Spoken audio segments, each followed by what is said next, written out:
Today we are going to talk about the transition from a supported headstand to the elbow stand, Pincha. Now, since we're talking about the transition, it will be great if you are solid in both the shapes, in particular the headstand. If you're still trying to find the balance in your headstand, I would strongly encourage you to spend a bit more time and more patience to find that balance and to be very, very comfortable in the headstand before you attempt this transition. Now, there are two ways of doing it. One way is to create a bit of a back bend before you lift up into Pincha. Another way is to just lift straight up. Now, the first way is a little bit more accessible because of the back bending. Again, that is, the word accessible is provided that you can do a back bend in your Pincha. Now, if you're doing a Pincha and if you don't feel comfortable doing a back bend in it, then you would be better in the second option. The second option is straight up, and that requires more shoulder strength, flexibility, and also overall strength, because you need to have the body fully engaged in one unit. So as you're going straight up and down, we are going to explore both. Okay, so a quick explanation of how to do that movement with the arms.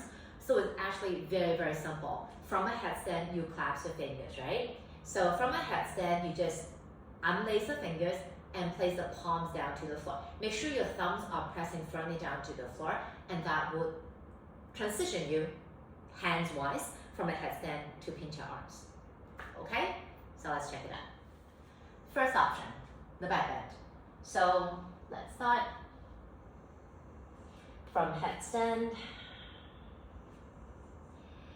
And then you are going to have the palms down to the floor, and then create a bit of a back bend here. Legs tight, and then when you feel comfortable, look forward. There you go. Okay, so as you can see, there was a back bend, so I created the back bend when my palms are on the floor. Okay, and then I just slide the head up. I look forward as well. So it's more like a scorpion than a Pincha, but then scorpion is a kind of Pincha as well, so what am I talking about? Anyways, so that's one of the reasons, that's one of the options.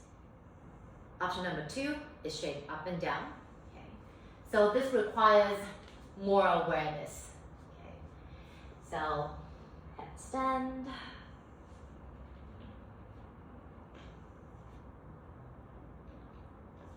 And then release.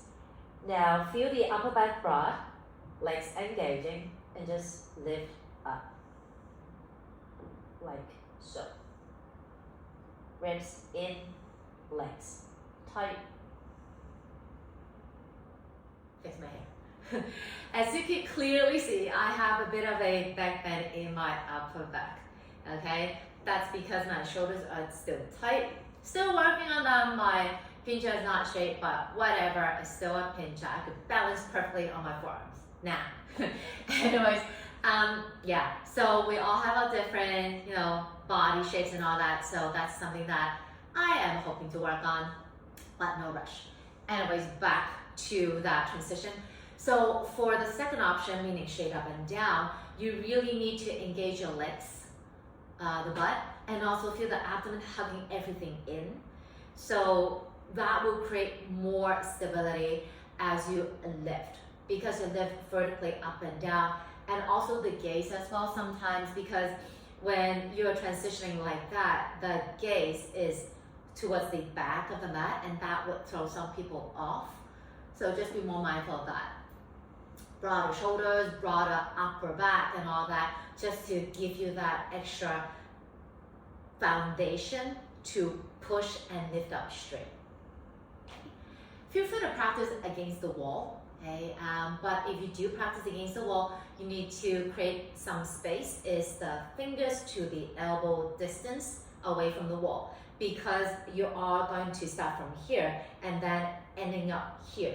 So if you don't have this much space, then there's no way for you to do this actual transition, okay? So feel free to try it with a wall. So even if you're not touching the wall, sometimes having a wall as like a support gives you a lot more courage to try than doing it in the middle of the rib.